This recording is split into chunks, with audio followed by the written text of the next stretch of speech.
everybody. Thank you for coming back to Adult Storytime this week. This week, I'm going to read an excerpt from a young adult book. Some adults shy away from this type of book because they think that it is written only for teens.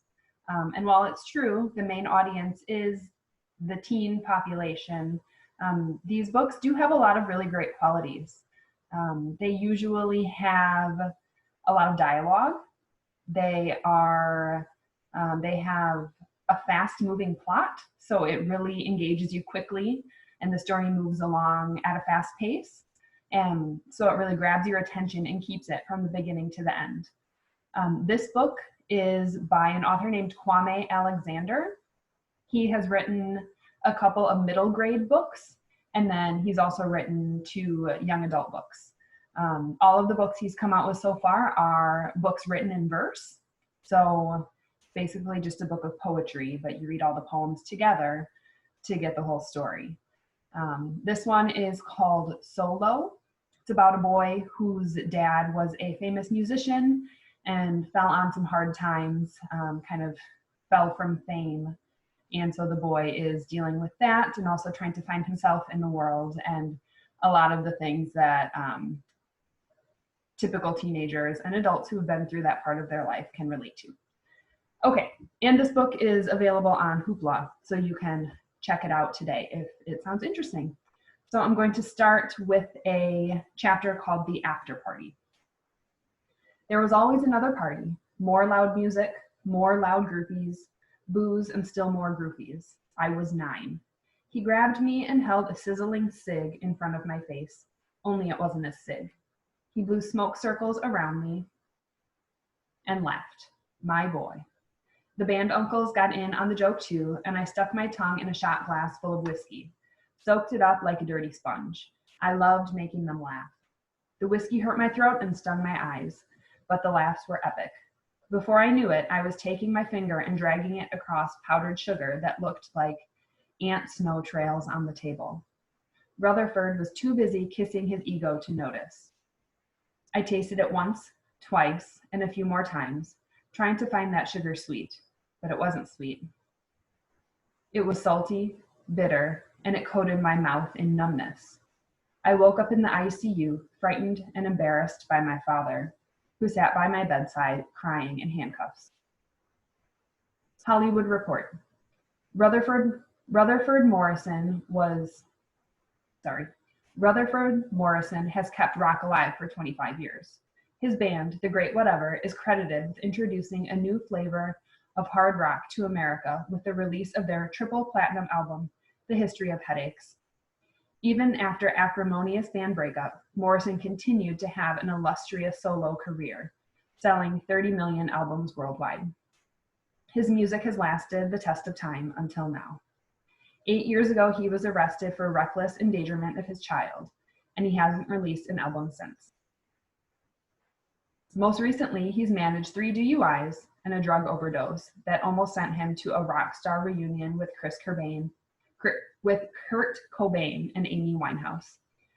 Rutherford may not have much time left before he falls flat on 12 o'clock. Midnight can be so cruel. Who doesn't feel sorry for his kids? Left answering the hard questions like, how does it feel to be the daughter, to be the son of a fallen rock star? Who am I? I am the wretched son of a poor rich man. I do not hate my life. I am not like Sebastian Carter, who found his father kissing his girlfriend and now hates his life. My life is, inconvenient, but if it weren't for chapel. Are you sure they aren't coming home? Chapel and I are about to take flight, 2 souls on fire, burning through sacred mounds of fresh desire. Our lips are in the process of becoming one in her hammock, like 2 blue jays nesting, feeding each other kisses of wonder. I'm sure, she answers, hands of curiosity. What are you doing? Kissing you. Slow down, Blade. Why? Ooh, me. Ooh, you? A song. Come on, babe. We don't have time for that. But we have time for this, she says, puckering her lips and hypnotizing me with eyes blue as the deep blue sea. Those eyes will be the death of me. My gravestone will read, Here lies a young man who died inside the gaze of a woman. I watch the river in her eyes gallop forth, fall into them, dive into them. She smiles, those eyes. I can't escape the depth of them. The song has ended, but the melody still rings from her mouth. I can't hear a word. I'm lost in these two comets that move across my universe. I remember the first time she looked at me like this. 2 years ago, before he hit an all-time low, Rutherford threw one of his Hollywood rocker house parties, which became Storm's pool party. Splash, Sweet 16. Splash, get all the kids at our school drunk so they could listen to Storm's mixtape and think it is hot party. While they moved deep in shallowness, I found a quiet corner, a vintage Rutherford Morrison guitar, took it off the wall and started playing. American Woman in any tune with a hard groove to soften the dull. Minutes or an hour went by before I looked up, and there she was sitting in the chair across from me.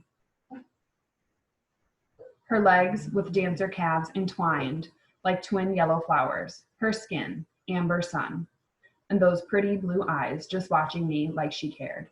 Amazing, keep playing, she said, don't let me interrupt. And then she got up, sauntered off, glancing over her shoulder, leaving me thunderstruck. Those eyes, those blue eyes.